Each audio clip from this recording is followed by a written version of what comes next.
Então esse é o intuito da pesquisa, tentar trabalhar, além desse lado quantitativo, sobretudo, é enxergar as pessoas. Quem eram os escravizados? Quem eram os filhos dessas mulheres? Os nomes, os locais, as possibilidades de socialização. Né? Se conseguia, por exemplo, ao apadrinhar o filho de alguém, ter como padrinho escravo numa fazenda vizinha, mas que distância ficava essa fazenda vizinha? Será que ele conseguia percorrer a pé? Será que nesse caminho era um espaço de socialização que ele conseguia fazer? Né? Então, assim, é uma tentativa de talvez ajudar gerações futuras, quando perguntarem em Valença de qual família você é, saiba pelo menos o nome de alguém lá atrás, se puder trazer à luz, né, essas pessoas. Por isso, a ligação familiar. Não somente famílias consanguíneas, né, porque foi ao longo do debate historiográfico sobre famílias escravas, né, uma das maiores alegações era que mas nos registros paroquiais é grande o índice de filhos naturais. E, de fato, de cerca de 7 mil registros, né, que eu tive acesso, de filhos de mulheres escravizadas, 87% são filhos ilegítimos ou naturais, como aparece na fonte. Somente a mãe aparecendo. E durante muito tempo se disse, mas é porque a escrava não tem noção de quem é o pai.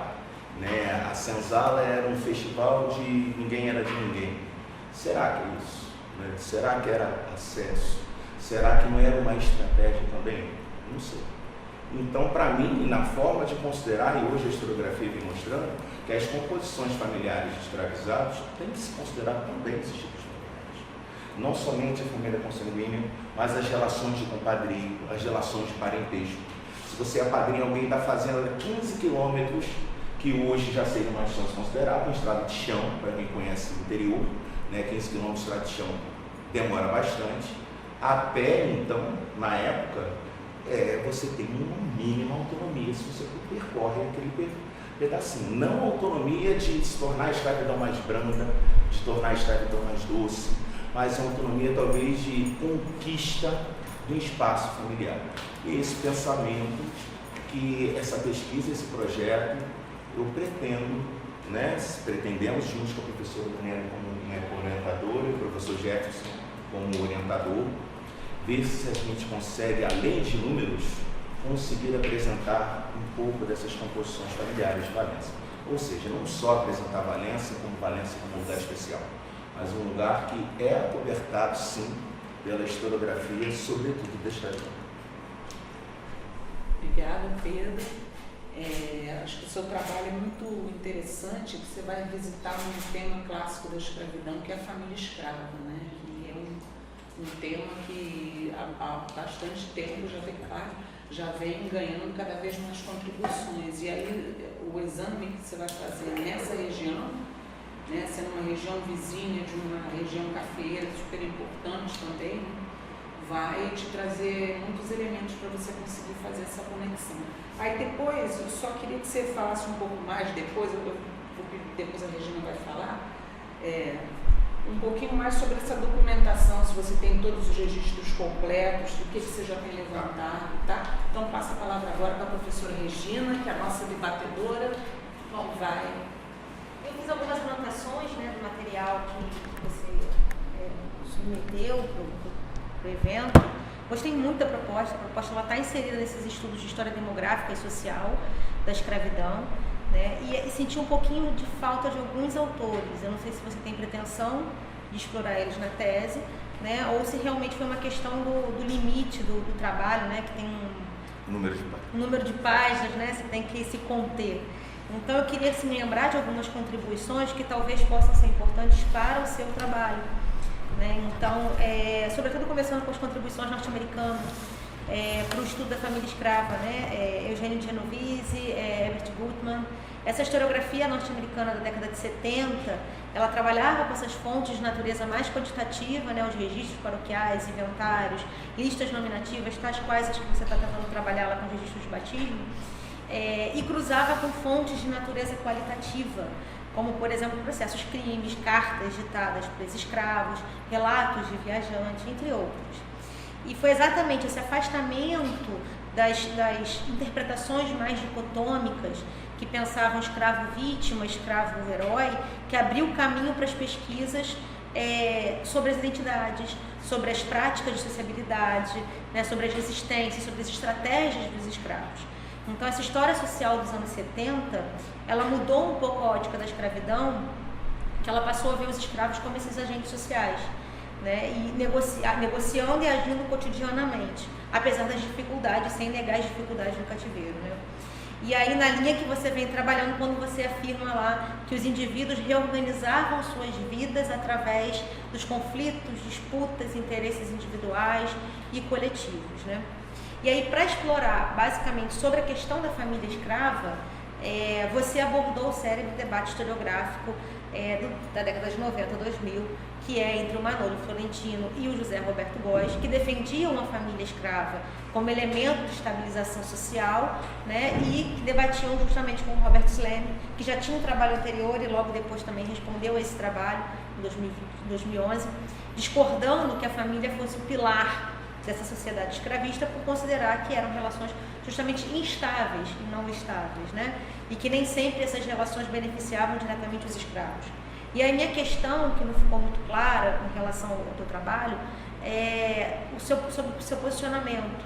Quando você afirma que parentesco entre os cativos tiveram papéis especiais na criação da cultura negra, né? E essas suas hipóteses esboçam um posicionamento, sobretudo pelas pesquisas voltadas para Valença, né, tende a parecer que a família escrava não era estruturante no seu trabalho, né? E aí o problema é lidar com essa questão da cultura negra tratada no singular, que eu encontrei algumas vezes no seu trabalho, né? E talvez ela possa ser pensada no plural, né? Já que você defende uma multiplicidade de experiências no cativeiro, né? Outra coisa é como você acha que você pode avançar nesse debate, visto que o Slamy já mostrou que a família cativa era nuclear, extensa e intergeracional, né? Como você se situa aí nesse debate? Veja, as respostas podem não estar prontas agora, né? Mas você pode usar elas, as questões, para te conduzir na pesquisa também. Outra questão sobre o debate historiográfico a respeito da centralidade da família escrava, eu senti falta do capítulo da Hebe Matos, não sei se você conhece, Laços de Família e Direitos, no final da escravidão, né? Na História do Brasil, História Privada do Brasil. História Privada do Brasil. Volume 2. Quando a historiadora vê a família escrava como uma concessão senhorial. E aí a Hebe vê a violência como parte do sistema paternalista, né, obedecendo a certas regras que legitimavam as fontes dos escravos, e defende a família escrava como parte do código paternalista de domínio. Outro trabalho que eu senti falta também do seu diálogo é do Roberto Guedes, Egressos do Cativeiro, né, que é um trabalho que foi feito sob a influência do Thompson. Então, ele desenvolve uma refinada técnica de investigação, inspirada na antropologia e também na história social francesa, para tratar esses movimentos demográficos, essa dinâmica social do escravismo brasileiro. E aí Guedes acaba tratando a escravidão como um processo geracional, como resultado de interações entre os agentes, né? Outra coisa que a sua pesquisa vem tentando dialogar muito, né, com o trabalho do Ricardo Salles, que é o trabalho e o Vale era Escravo, né? Uhum. Porque ela também investigou se a família escrava foi determinante ou não. E aí Salles mostra a escravidão estruturante, dependente do tráfico até 1850, né, uma vez que a continuidade da escravidão em Vassouras se dava pela reprodução natural de escravos, né? E daí você que defende que a família escrava é uma situação a ser conquistada, né? E eu queria ver se você consegue perceber essas nuances de reprodução para o caso de Valença, né? O Salles ele vai discutir também essa tendência à criolização, ladinização dos grandes plantéis, né? E a própria família cativa após a década de 1860, né? Então essa obra talvez possa te ajudar bastante, como tá olhando para outro recorte espacial, mas muito vizinho, muito próximo, né? A perceber o crescimento dos números de filhos, as expectativas de vida, né? Enfim, é um trabalho que você precisa ver com calma, porque mostra os escravos com laços de amizades, familiares, de compadrio, dentro e fora da comunidade, né? E aí a minha pergunta é, nesse sentido, se você quando menciona que vai considerar, né, aí suas palavras, a família para além da consanguinidade e a comunidade como uma forma de família, se você está se referindo nos laços de compadrinho também. Sim. Que eu acho que você respondeu um pouquinho com a tua fala. Né? Eu pergunto porque isso não ficou muito claro, o que significa essas tramas socioafetivas de parentalidade. Né? Eu acho que você precisa definir isso em algum momento na tese, precisa estar, nem que seja em nota. Né? Uma outra observação é que na nota 3, quando você distingue negros da terra de negros da Guiné, eu creio que deve faltar uma referência, eu acrescentaria do João Monteiro, né? Uma referenciazinha básica ali. João Monteiro. Exatamente, que tem um livro básico, né, desse tema. E outra coisa, quando considera todos os indivíduos, nas suas palavras, independente de suas condições jurídicas como negros, sujeitos dessa pesquisa, né, esse sentido de enfatizar as ações comuns no processo de mudança social não é uma generalidade, né, tratar como negros, que dessa forma acaba escondendo as individualidades, as particularidades, exatamente que a sua pesquisa quer revelar.